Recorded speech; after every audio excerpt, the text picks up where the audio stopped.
तो दोस्तों जैसे कि आप सभी को पता है कि आज आप सभी का है 24 फरवरी, ठीक है। और आज आप सभी का ज्योग्राफी का जो है पेपर होने वाला है। इसी के लिए दोस्तों आज की इस वीडियो में हम लोग क्वेश्चंस को देखने वाले हैं जो कि मोस्ट इंपोर्टेंट वायरल क्वेश्चंस है। आप लोग इसको देखिए, एग्जाम 2025 में आज आप लोग तहलका मचा करके आ जाइए। सारा क्वेश्चंस को अटेम्प्ट कीजिएगा। एक एक क्वेश्चन दोस्तों बोर्ड एग्जाम के लिए बहुत ही मोस्ट इंपोर्टेंट है। चलिए वीडियो को शुरू करते हैं। तो चलिए दोस्तों फाइनली वीडियो को शुरू करते हैं। वीडियो का एक एक प्रश्न दोस्तों आपके बोर्ड एग्जाम 2025 के लिए आज ज्योग्राफी के पेपर के लिए सबसे मोस्ट इंपोर्टेंट है। यहाँ पर दोस्तों सबसे पहला प्रश्न आप लोग देख सकते हैं, आपके स्क्रीन पर आ चुकी है। और पहला प्रश्न दोस्तों आपसे पूछ रहा है, एंथ्रोपोज्योग्राफी किसने लिखी। ये दोस्तों लिखने वाले व्यक्ति का क्या नाम है, ठीक है। तो एंथ्रोपोज्योग्राफी जो है लिखा था, कौन लिखा था, तो फ्रेडरिक रेटजेल ने, जो कि काफी प्रचलित प्रश्न है। Option number 20 the correct answer. इसके बाद देखिए 2 नंबर क्वेश्चंस आप लोग का इंग्लिश में क्वेश्चंस रहेगा, हिंदी में भी रहेगा, ठीक है। और हिंदी में नंबरिंग नहीं रहेगा लेकिन इंग्लिश में आपका नंबरिंग रहेगा। इस प्रकार से आप लोग देख सकते हैं। तो 2 नंबर दोस्तों क्वेश्चन आपसे पूछ रहा है कि प्रति 1000 व्यक्तियों पर एक वर्ष में मृतकों की संख्या को क्या कहा जाता है। मतलब कि 1000 व्यक्ति पर, ठीक है, मृतकों में जो है आपका संख्या को, ठीक है, क्या कहा जाता है। तो इसको हम लोग अशोषित मृत्यु दर कहते हैं। क्या कहते हैं, अशोधित मृत्यु दर। ऑप्शन नंबर सी इसका हो जाएगा बिल्कुल सही आंसर।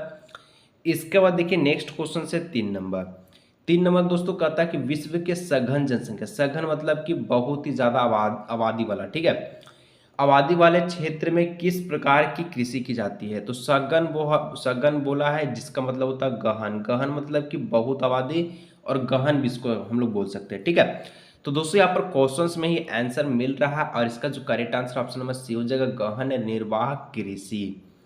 अब आगे देखिए 4 नंबर क्वेश्चंस क्या बोलता है कि निम्नलिखित में से कौन सा कोयला का सबसे अच्छा किस्म है। कोयला का सर्वोत्तम किस्म कौन हो जाएगा। ऑप्शन है दोस्तों, ठीक है, एंथ्रासाइट, ठीक है, बिटुमिनस पीट है और लिग्नाइट है। तो इसका जो ऑप्शन नंबर जो ए है ये बिल्कुल सही आंसर हो जाएगा। इसका बाद देखिए नेक्स्ट क्वेश्चन से 5 नंबर कि पंपास घास के मैदान में पाए जाते हैं। तो पंपास जो घास होता है ये इसमें क्या पाए जाते हैं, ठीक है। तो पंपास घास का जो दोस्तों मैदान है ये कहाँ पर पाया जाता है। तो ये आप सभी का जो है दक्षिण अमेरिका में पाया जाता है। Option number C is the correct answer. Next question 6 number, विनिर्माण की सबसे छोटी इकाई कौन है। विनिर्माण मतलब कि दोबारा बनाना, ठीक है। सबसे छोटा इकाई पूछा है, कौन हो जाएगा। तो देखिए छोटे पैमाने के उद्योग नहीं, बड़े पैमाने के नहीं, इनमें से कोई नहीं, ये भी नहीं।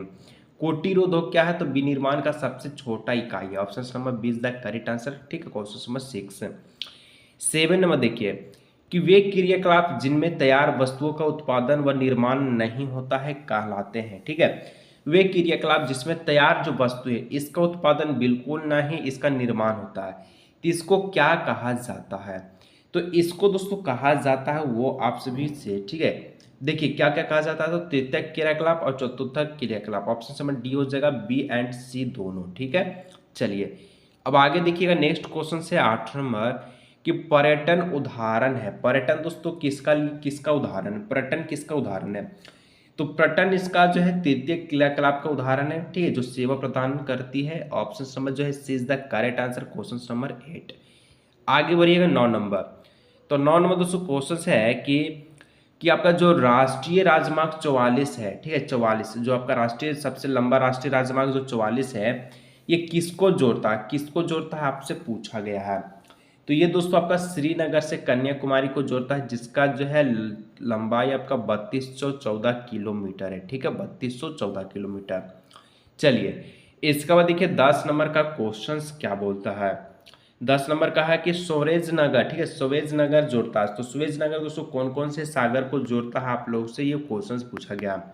काफी इजी क्वेश्चन है और ये जो आपका है जो भूमध्य सागर को लाल सागर से जोड़ता है। ऑप्शन समझ से इसका करेक्ट आंसर हो जाएगा 10 का। 11 नंबर देखिए क्वेश्चन कि किस वर्ष भारत को इंटरनेट की सुविधा प्राप्त हुई। तो देखिए बहुत सारा बच्चा बोलेगा सर 1998 होगा, लेकिन 1998 नहीं, ऑप्शन नंबर ए होगा 1995। 1995 में भारत को इंटरनेट की सुविधा जो है प्राप्त हुई। और जो है उस समय तो आप लोग जानते भी नहीं होंगे, ठीक है, हम लोग होंगे भी नहीं उस समय, ठीक है। इसके बाद हम लोग जो है जाने कब जाने 2016 में हम लोग इंटरनेट के बारे में जाने, इस समय भी आप लोग नहीं जाने होंगे, 2018 तक आप लोग जान चुके होंगे। लेकिन 1995 में ही ये जो भारत है इंटरनेट के साथ क्या क्या सुविधा प्राप्त हो चुकी थी।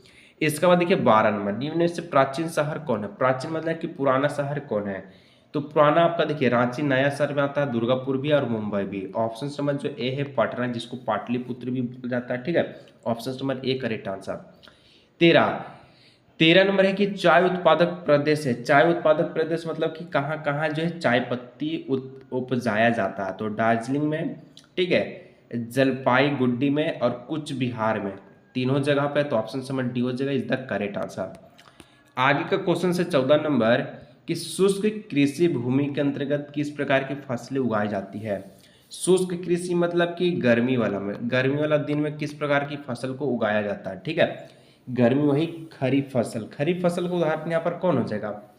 जूट है खरीफ फसल, गन्ना खरीफ फसल है, बाजरा नहीं। ऑप्शन नंबर डी धान क्या है, खरीफ फसल। धान से क्या मिलता है, तो चावल मिलता है, ठीक है, चावल।